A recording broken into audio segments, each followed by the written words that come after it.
যুবক, তুমি মনে রেখো, জান্নাতের ওই মেয়েকে ভোগ করা যাবে না এই মেয়েকে চোখে ভোগ করে। জান্নাতের ওরা ব্যতিক্রম নারী, ওরা জান্নাতের ব্যতিক্রম নারী। ওদের ব্যাপারে আল্লাহ তাআলা বলেছেন, ওদের ব্যাপারে আমাদের নবী মুহাম্মদ সাল্লাল্লাহু আলাইহি ওয়াসাল্লাম বলেছেন, জান্নাতের মেঝেটা হচ্ছে সোনা রূপা দ্বারা তৈরি, দেওয়াল ছাদ হচ্ছে হীরা মুক্তা মাণিক্য দ্বারা তৈরি, চতুর্দিকে রেশমি কাপড় লাগানো আছে, আপনার জন্য গালিচা সেট করা আছে, গালিচার উপরে রেশমি চাদর দেওয়া আছে, আপনার জন্য সোফা সেট করা আছে। আপনি বসলে আপনার সামনে 72 থেকে 73 জন নারী এসে বসবে। ওরা এত সুন্দরী, ওরা এত সুন্দরী, ওরা এত সুন্দরী। আল্লাহ তাআলা বলছেন যে ওদেরকে দেখলে মনে হবে ঝিনুকের মধ্যে লুকানো মুক্তা। আল্লাহ বলছেন যে ওরা এত সুন্দরী, ওরা এত সুন্দরী, ওদেরকে দেখলে মনে হবে যে ছড়ানো ছিটানো মাণিক্য।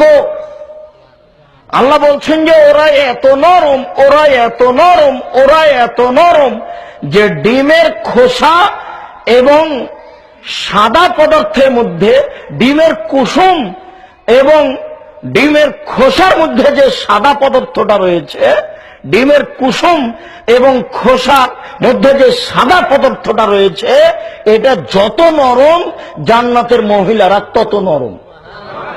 তাহলে আপনাকে আমি বুঝাতে পারবো তারা কত নরম।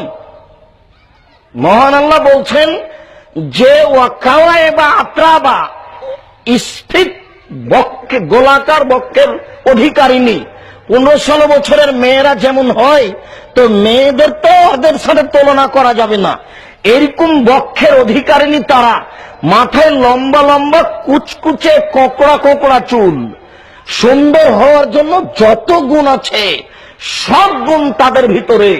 কোনোদিন তাদের পেশাব হবে না, কোনোদিন তাদের পায়খানা হবে না, কোনোদিন তাদের হায়েজ হবে না, কোনোদিন তাদের শরীর ময়লা হবে না, কোনোদিন তাদের কাপড়ে ময়লা হবে না।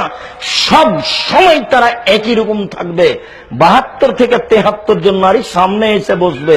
ইতিমধ্যে একজন এসে বলবে অবশিষ্ট, আসসালামু আলাইকুম। আপনি বলবেন ওয়ালাইকুম আসসালাম। তারপর আপনি বলবেন মানান্তি, তুমি কে? তখন ও বলবে আনাল মাজিদা, আমি হচ্ছি বেশি অবশিষ্ট।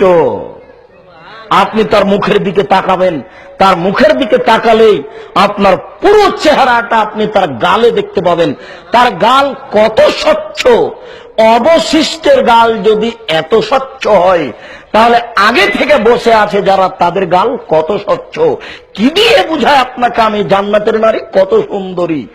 এই পর্যায়ে থাকতে থাকতে তারা একবার বলে উঠবে, নাহনুল খালেদাতু ফালা নাবিদু ওয়ানানু নাঈমাতু ফালা নাবাসু ওয়ানানু রাজিয়াতু ফালা নাসখাতু তুবা লিমান কানা লানা ওয়া কুন্না লাহু। पायर सन सन घोंघरे जम जम पंचे पंचे फेंकेंगे, पहन के साड़ी लाल कुमारी उसको बेहस्तों को सजावेंगे, जैसे कबूतर लोटन लोटे वैसे लोटन लोटावेंगे। पायर सन सन घोंघरे जम जम पंचे पंचे फेंकेंगे, पहन के साड़ी लाल कुमारी उसको बेहस्तों को सजावेंगे, जैसे कबूतर লোটন লোটে ঐশে লোটা লোটন ভেঙ্গে। স্বামীগো, আমরা চিরস্থায়ী রয়েছি, কখনো ধ্বংস হব না, আমরা নষ্ট হব না। স্বামীগো, আমরা সর্বদা আপনাকে সন্তুষ্ট করে রাখবো, কখনো আমরা অসন্তুষ্ট করব না। আমরা হচ্ছে আপনার জন্য, আর আপনি হচ্ছেন আমাদের জন্য। যুবক, এই নারী তুমি যদি ভোগ করতে চাও, তাহলে তুমি বলো এই পতিতালয়ের যারা তোমার টিভিতে আসছে, এরা বেশ্যালয়ের মহিলা। এই রং মাখানো পতিতালয়ের মহিলাদেরকে দেখে চক্ষু ঠান্ডা করে, কলিজা ঠান্ডা করে তুমি জান্নাতের নারী ভোগ করতে চাও? তোমাকে তো অবাক মনে হচ্ছে।